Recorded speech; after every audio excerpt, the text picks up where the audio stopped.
second video was something a little different.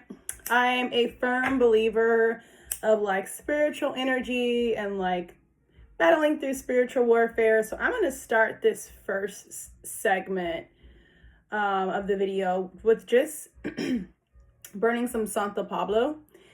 This is just to purify, visualize, and mastermize. That's not even a word, but yeah, mastermize the energy. So we're just going to purify and just thank God, thank our higher powers, thank our spiritual guides for all the blessings and the positive things that are happening for us. We just want to start with opening up this channel of truth, peace, prosperity, love, and abundance. I'm just going to let this flow. If you've never smelt Pablo Santo before, get some. It smells literally phenomenal. I would probably wear this perfume. It smells so good. All right. So where did I leave off last time? So basically, we spoke about the tail end of the birthing stages of Naya, where I was raised, where I came from, who my parents are, who my siblings are. Now we're going to sector off into the adult version of Naya. So I want to start off with my motherhood. Motherhood is hood, okay? It's the trenches. But I want to start by saying I met my ex-husband in Florida. We got, well, by the way, to the divorce crowd, hello, hi. Just to go a little bit backwards, met him in Florida, and we hit things off very quickly. Everything went really fast. Next thing you know, I'm a beautiful mom, right? We got married, we got engaged, we got married, to the whole thing. It did not work out for us. It's okay. It is not the end of the world. I repeat, women and men, ladies, men and gentlemen, people in the back. If I had a blowhorn, I would say it louder. It's okay to start over. It is absolutely okay to start over. And some of us do our best work starting over. Me and my son's father are great co-parents. We do the best that we can. Some days are easier than others. Some days we understand each other better than others. But there's a lot of love there for us to make sure that we take care of our son. And that's really all that matters. Now let's talk about my mamahood. Okay, so my son is the best thing that ever happened to me. Okay, I light up when I talk about this kid, because if God could have gave a person a soulmate, it would have definitely been channeled through my womb. My son is my legit soulmate. He gets me on levels that I don't even get myself. I do everything I can to understand him, pay severe attention to him. Like even like the smallest little speck of dirt on his body that don't look right, I'm like, what's this? He's probably so annoyed by me, but I really love this kid, man. I mean, before I had my son, I was a rock star gang. I was up, down, all on around. I was partying. I had just moved to Florida. I was yachting every weekend. I was just living my life. I was 26 years old when I had my baby boy. And in that pivotal moment was the day when I woke up and realized this is real. This is what real life is all about. Motherhood is the best thing that has ever happened to me. Some women can say different things. I know that your partnership does have a significant effect on your experience. And I will say shout out to the people that vet their partners, whether they vet them to actually have children with them in a peaceful state, or they vet them to have children with them, with their other person, and it's not such a peaceful space. However you bring a child to this world, vet that person out, because if it does not work, you're left with that person, and hopefully you're left with a good partner that will like to co-parent with you. So not everybody has that story, and I do understand that.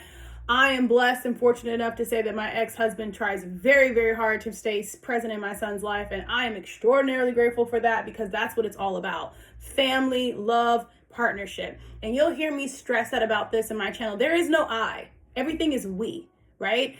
When I speak about my son, it's we. When I speak about my partnership with my son's father, it's we. As I'm channeling in this new relationship that's filled with favor, love, blessing, guidance, and abundance, it's we. My father always says, there's no one hears you when you have no team, right? So that I, no. What are you, an otter? No, there's no I. It's always we. It's always my team. It's always we do this together. Even if you don't have it together, manifest it. The faith of a mustard seed. I talked about it in my first video. The faith of a mustard seed. Manifest it. you will have it. You will identify with the highest versions of yourself through your children if you have some. If you don't have none, go make some, but make them with the right people. Because okay, talked about that already. So just the experience of how I was able to navigate through my relationship, being a mother, owning a business, because during the same time, my son was 3 months when I opened up La Familia Spa. Yes, I was a business owner. I did everything backwards. I am not no fancy woman that deserves a freaking gold medal for doing it the right way. I did it the best way that I knew how. Okay. So, praise where it's due, but in my situation, I did what was best for me. As soon as I dropped my son, I quit my job. Because I was like, you know what? I will refuse to be sitting here. My son's not feeling good. My son's not having a good experience with his caretaker. I need to be in control. I waited until I was 26, 27 years old. And if I can't figure out in 30 days, I'm going to have to take some steps back because I'm not doing some things right? So my son's father and I like to call him my co-creation partner, my co-creational life partner that I'm going to always have to deal with. You know who you are.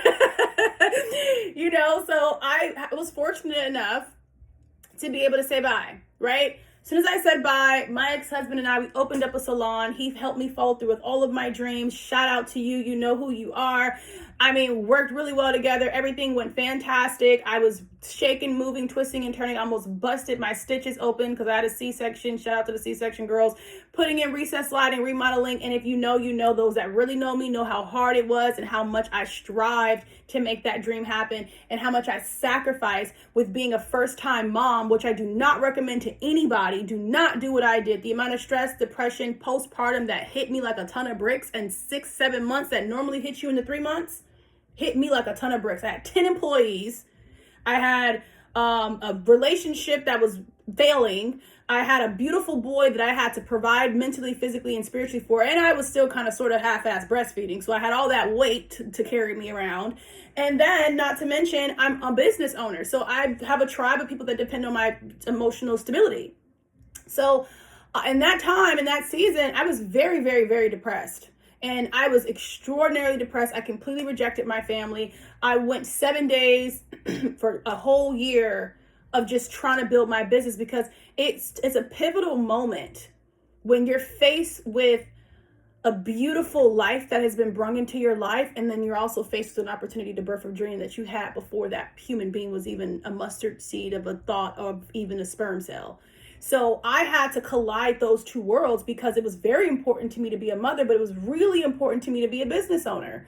So, and then the way that things showed up, they all happened for me at one time. I feel like I navigated the best way that I could. Some women, put some things down in the comments on how you've navigated life with your child and your passion. I would say my best navigation tool was prayer. My knees, if I could show you my knees, they should be bloody. Okay. Prayer. Asking God for discernment, asking God for what's next, asking God for what do I need to do, asking God for signs and signals and ways of how I can shape and mold my partnership. But for whatever reason, my lot in life did not need to carry through my current existence, if that made sense. So I was taught so much in that period of time with my son's father that it was mutual for us to understand that we can do life and be peaceful and happy and do business together and not being in an intimate partnership, aka marriage. So we made a decision to separate, our lives, right? However, it was hurtful. It was hard, it was nerve-wracking, it was down, dirty, disgusting, and it played a major role in where I'm at now, okay? So I have been lollygagging with these videos. I'm not even going to lie to you. One thing about this channel you're going to get is the raw, authentic truth. I have been in this fog and emotional funk, and I have not been wanting to be bothered. But today, okay, I will go more into the next video of just navigating how I definitely put myself back together after divorce, navigating how I put myself back together to show up for my son, and navigating the closing of my salon and navigating to where I am now. So that will be the headlining of my next video. This is everything about my transition as an adult, motherhood, what it's taught me so far has been excellence. If you want to be a mom, you need to sign up for never-ending improvement of excellence, because that kid is going to test you, and God is going to always give you the kid that's going to make you better. And it is up to you to make that discernment that you're not being attacked, you're being pushed to rise. And a lot of people will say, oh my God, my village is not right. I don't have the right village. I still have to pay people, and I make it happen. Okay. I don't have, the best relationships with friends and family. I moved across the country and didn't have a soul to even watch my son, nor did I trust anybody to do so. So there's no excuses. You just have to wake up every single day and choose your happiness, because that's something that you will eventually find a way to lose. And I'm going to get a little emotional right now. Not too emotional, because I feel like it's the second video. I don't want to drag you guys too far in. But the reason why I'm even here and I'm shooting this video right now, and I told myself, oh, I'm going to do it tomorrow, because we all have our vices, right? We all have our vices. We all have our relaxations. So my relaxation needed to come to an end. So I've been telling myself, I'm going to stop. I'm going to get up tomorrow and do it. I became the tomorrow queen. So I'm literally leaving my driveway. On my way to get my vice, right? We're going to just call it wine, because it's wine. I've been swallowing wine since my son's been, hanging out with his father for the summer. I've been inhaling wine. And I'm like, no, it makes me stagnant. I wake up the next day, I just feel bloated. It just doesn't make me feel good. I'm not motivated to go to the gym. I mean, wine and me need to get a room, just not in the same room, okay? So I'm getting ready to get in my car, and I've told myself I'm going to stop drinking. I'm going to stop doing this. I'm going to stop doing that. And I'm pretty good at it. People that know me know when I say I'm done, right? But the emotional weight from all the relationship stuff that has simmered down in my life right now, I just couldn't get an emotional grip, right? On how to navigate that stuff. So I started suppressing and packing that shit in and packing it in. And then I realized sometimes it's not an explosion. Sometimes it's a detrimental disconnect from yourself. And to me, the explosion on the person that you love is hurtful, right? But we can see past that and we can get through it. But an emotional explosion on yourself and literally starting to spiral emotionally is not okay. Okay? So I'm backing out of my car. I'm in my car. I'm backing out. I'm talking to my father. And I'm talking to him, and I already had woke up in this mood that I really wasn't proud of. And I heard these cats crying outside, and they were crying. And I opened the window. I was like, what is that? So my dad's just talking. We're laughing. He really is pulling me out of this funk that I am. I like to call it, I've had a case of the blahs. Yeah, a very strong case of the blah. And he's trying to pull me out of the blahs. And I rolled over a baby cat.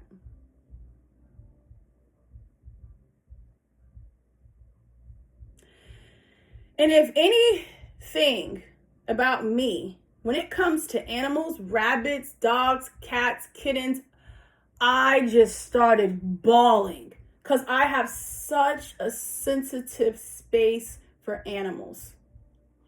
To me, sometimes they're better than people.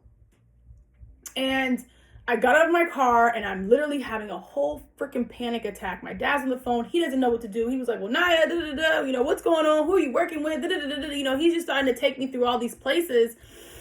And I sat with myself, and I said, this is my wake-up call. Because I was on my way to go do the exact same thing I said that I wasn't going to do anymore. How many times do I wake up and say, no, I'm going to do it tomorrow? Okay, you know what? Today wasn't a good day. Maybe tomorrow. So I guess my higher self, partnered with God, got tired of my tomorrow and said, no, we're going to do it now. And that was my pivotal moment. And what has me sitting here right now talking to you is because this poor little baby cat had to be sacrificed for my stagnancy. Don't even know that that's a word, but it sounds perfect and appropriate for what I've just said. Laughing to the word, not to the context. Let's clear that up. Anyways, so this emotional stagnant energy that I acquired throughout all of the just me not dealing with myself, the sacrifice of an old version of myself had to die.